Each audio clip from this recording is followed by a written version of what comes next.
until you actually watch him. Well, it's like the biggest thing with Solomon Thomas this year is like it's obvious that we're going to bring in another end, a pass rushing end. So it's like it's easy to say he's going to play that other tackle position, but most of the times in the base packages, that has to be a nose tackle. And if he put on a little bit of size, he could do it. And most people be like, "Oh, but that's not a skill set." But it's like at this point, the Niners are stuck with him for 2 and then 3 more years, probably. You know, if they want to pick up the 5th-year option. To do, you know, and it's like if he. Yeah, we'll see what happens in 2 years, though. Well, it's like the argument against it would be like he might be mad that no doubt. He might be mad that we tried to decrease his value by playing him at nose tackle, but I bet you he's not that kind of guy. Yeah, he's one of the guys where he's not going to be like, oh, in 2 years I don't want to be valued as a nose tackle when I'm getting my 5th-year option. I want to be determined as a D end. I don't think he's that kind of guy. No. But even if he was a D end, he'd get the lower end probably for stat wise. So you're gonna look at 70 sacks. No. Yeah, but like the 5th-year option's like based only on position. Yeah. Okay. And like where you were drafted. It's like usually between 7 and 9 million. What I was gonna say, a couple 30 seconds ago, he's the kind of guy where it's like, even though you see him leave in 2, he's gonna be gone in 2 years. You're still, happy to have the time you got with him. And even if he goes off and becomes even better at another team, then you'll always be like, see, that's the kind of potential we had here, but he just didn't fit with us. Or if he goes off and fails, also too, well, you know what, he wasn't that good. Right.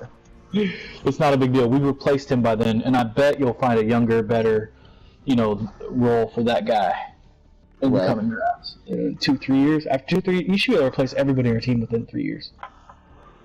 Right. But I think with him, Armstead, and Buckner, that's 3 pretty good defensive linemen. And then if we just brought in, Ziggy, I think that opens us up in the draft, especially if we were to do a trade down to 7. Yeah. Because there's so many other elite defenders too. Like we already know about Greedy, who probably would be gone by 7. But who knows? Quarterbacks, you know what I mean? Dude, I'd be hard pressed to take Greedy 3rd overall, bro. Well, the Raiders have the 4th pick, but I know I'd want to take him before the Raiders. Is what I'm trying to tell you. Yeah, because he's the best cornerback in this draft, and maybe the best cornerback I've seen since Patrick Peterson came out. Since Patrick Peterson is a good example. Maybe a Chris Harris. Maybe wasn't Chris Harris taken in the 1st round early or something? Mm-hmm. I don't remember, but there was another cornerback. Patrick Peterson, since I've been following it, he's been the best prospect, Right. For sure. I mean, and then before him, it was Champ Bailey, Champ Bailey, and then right before that was probably Charles Woodson. Oh, for sure. Charles Woodson's the best prospect I've seen, in a long time. I mean, my whole life, probably. Deion Sanders. I was going to say it, but I was like, Bo Jackson. Actually, if I'm talking best prospect, all positions. All positions, I'd probably say Bo Jackson, my dude, man. Pretty up, Ty.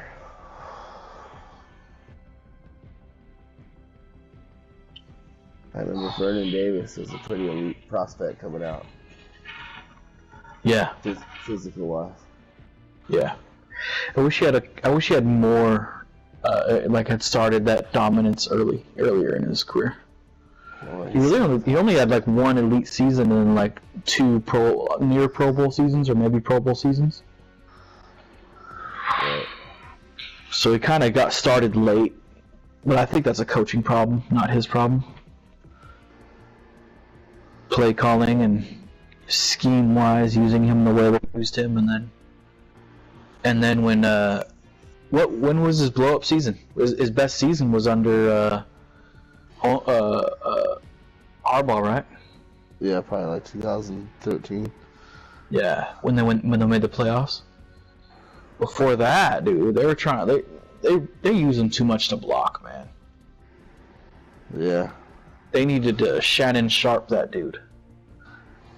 Shannon Sharp was just a glorified wide receiver, tight end. When he first came out, 230 pounds or something like that when he first came out as tight end.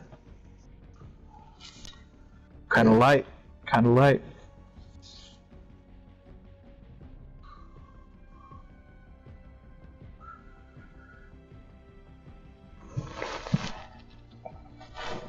Yeah, so I'd take. If I was gonna get the cornerback, I wouldn't go.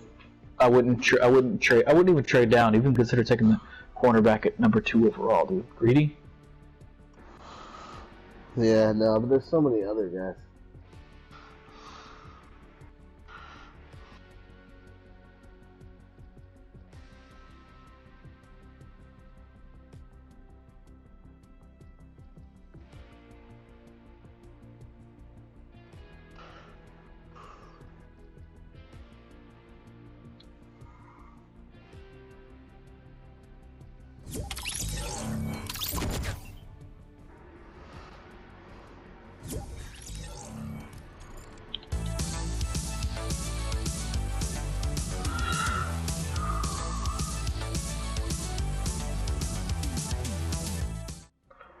Yeah, he had 13 touchdowns in 2013 for only 850 yards, and he had 900 yards in 2009 and 2010.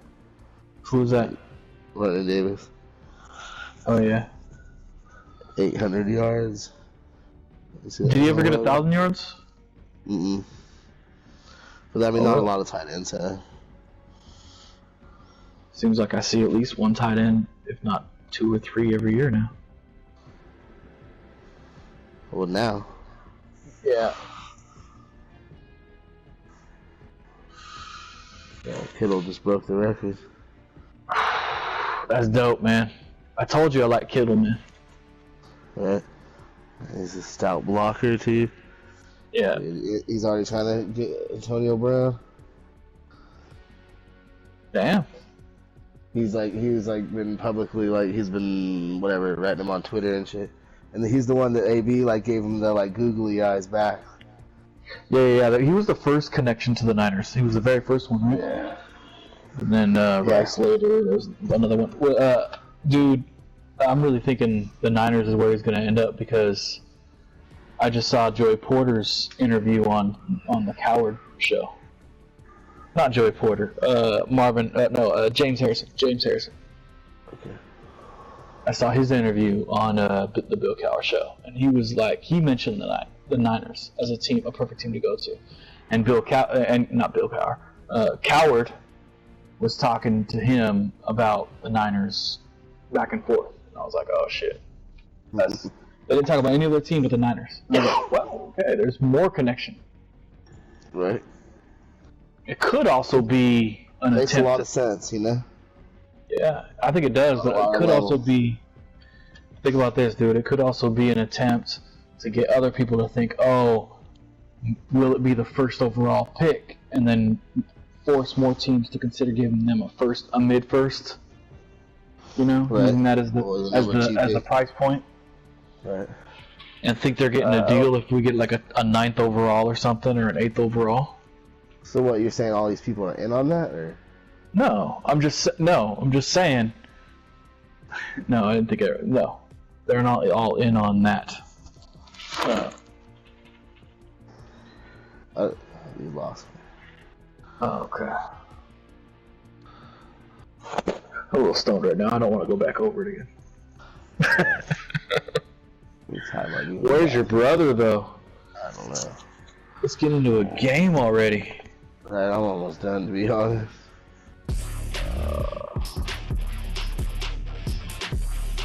Let's get a basketball. Excited. Hey, rock, paper, scissors. Hold on, I gotta find it real quick.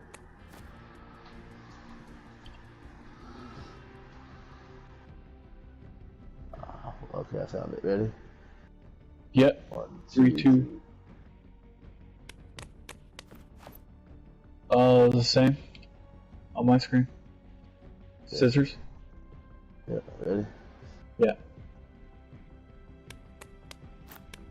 Scissors. What was that? Scissors. Oh, 1, 2, 3. Oh. I didn't do it. I'll do it. I'll do it now. Why is it just scissors? Alright, 3, 2, 1, go. Oh, you got paper? Yeah.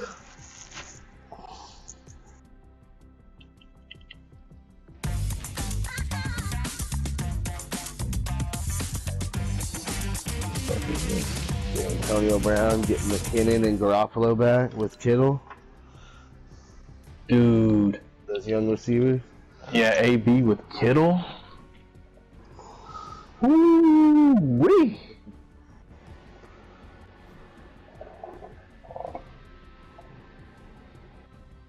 Yeah, there's a pretty sweet middle linebacker in this draft too. Probably going to go in the top 10. Yeah. I wouldn't even mind landing him if we traded back at 7.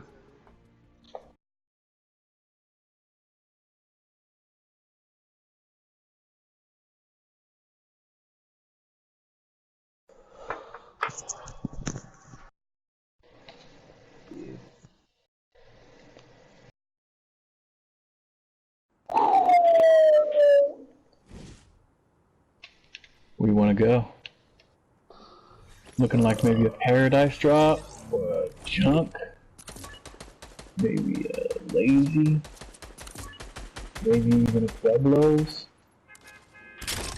You want to go late? We got like a happy or a Viking. Where you want to go, bro? Man, I could go anywhere. You dig it? Nice. Feeling mighty nice.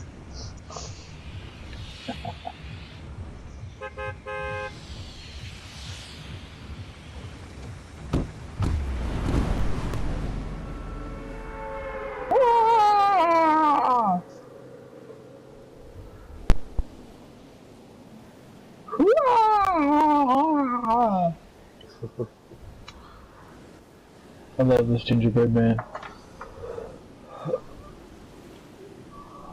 There's gingerbread in my back pocket. So the Niners, they only saved like $500,000 by cutting Garcon this year, Shane, right? Yeah. That's by eating his dead money off his last 2 years, you know? I'm going mid houses. We got company. Yeah. Pay him 10 and 12 million a year. So it's like, yeah. I think it's worth just eating that money and getting rid of his ass. Yeah. He was that bad, you know? Right.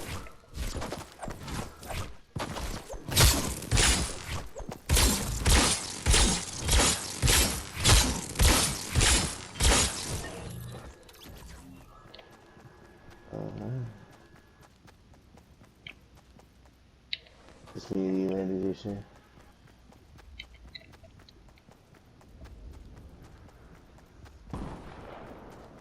Tyson showing up.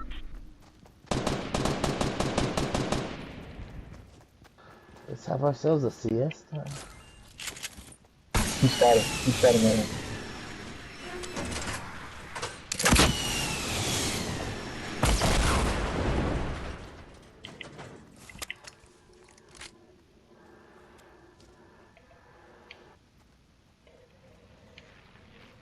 I only got one rocket left, so I don't want to do that again.